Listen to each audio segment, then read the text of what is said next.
Hola, hemos alcanzado una etapa que refleja un avance considerable en nuestra investigación. Es la hora de trabajar en nuestro marco teórico y por eso aprenderemos sobre los elementos que lo componen. Entre ellos están la reseña histórica, el contexto, la perspectiva teórica, los conceptos y el sistema de hipótesis. Es importante mencionar que no existe una sola forma de hacer un marco teórico, y esta es más bien una recomendación a partir de lo que frecuentemente se utiliza. Entonces, veamos. Una reseña histórica relata hechos importantes desde la génesis y evolución de un fenómeno.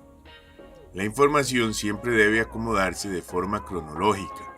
Por ejemplo, puede referirse a datos sobre la empresa, la institución o la organización donde se hará una investigación y tratar aspectos como cuándo apareció en el mercado, cómo ha evolucionado a lo largo del tiempo, cuál es su misión, visión, políticas y valores, entre otros aspectos. La reseña histórica también puede hablar de cómo ha evolucionado el conocimiento sobre un tema, por ejemplo en la medicina, cuando resumimos los avances en el tratamiento de enfermedades como el cáncer. Al hablar del contexto, nos referimos a cómo se relaciona actualmente dicho fenómeno con el entorno, identificando aspectos como, por ejemplo, relación con aspectos geográficos y culturales, el apoyo y la oposición que se reflejan en la realidad que estudiamos, actores sociales involucrados, conflictos internos o externos, implicaciones legales. En algunos casos, el análisis de contexto podría llegar a ser tan amplio y complejo que preferiblemente se convierte en todo un capítulo más de la investigación. La perspectiva teórica consiste en recabar, presentar y analizar teorías, enfoques teóricos e investigaciones que fundamenten el estudio por realizar, explican la manera en que debe visualizarse un objeto y cuáles aspectos son los importantes para tener conclusiones consistentes. Como un pequeño ejemplo de todo esto, en la sociología existen dos maneras de observar la relación del sujeto con el entorno.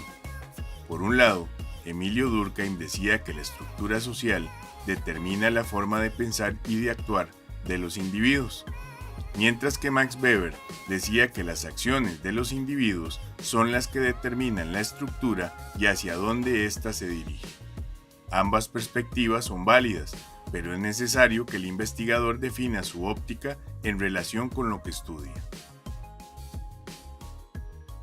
En las investigaciones de corte cuantitativo, es decir, aquellas que se inclinan por la recopilación de datos estadísticos, la perspectiva teórica se desarrolla por completo de previo o antes de empezar el trabajo de campo, pero en las de enfoque cualitativo, o sea, las que se inclinan por conocer a profundidad las cualidades del objeto que se estudia, se permite hacer reconstrucciones o ampliaciones a esa perspectiva teórica, ya que en cualquier momento en el trabajo de campo podríamos encontrarnos con fenómenos que requieran ser explicados.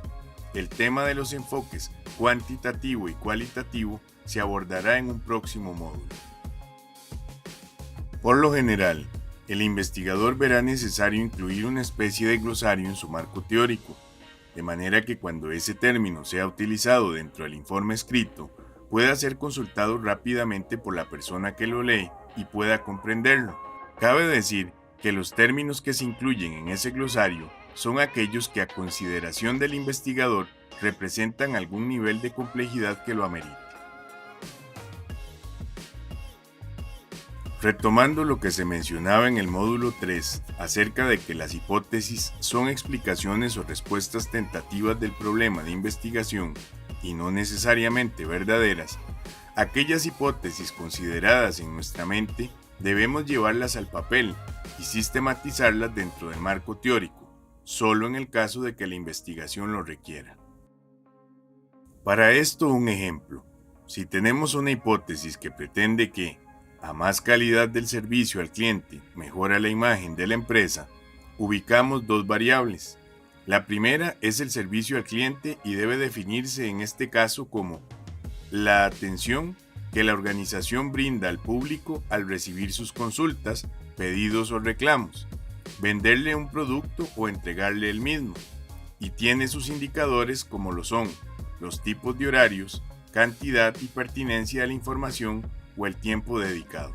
En segundo lugar, ubicamos la variable de la imagen y se define a esta como la forma en que se concibe el servicio de la empresa, teniendo indicadores como la valoración de los encuestados acerca de cómo se percibe la organización.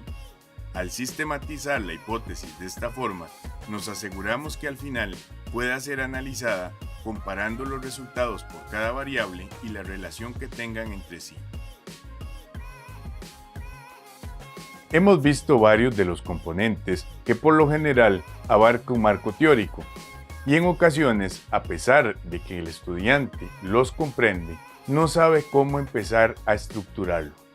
Para ello, se suele utilizar el método de mapeo, con el que a partir de las ideas que tenemos hasta el momento, permite elaborar un mapa conceptual o, si se quiere, un esquema con las secciones más importantes para luego profundizar en la revisión de la literatura.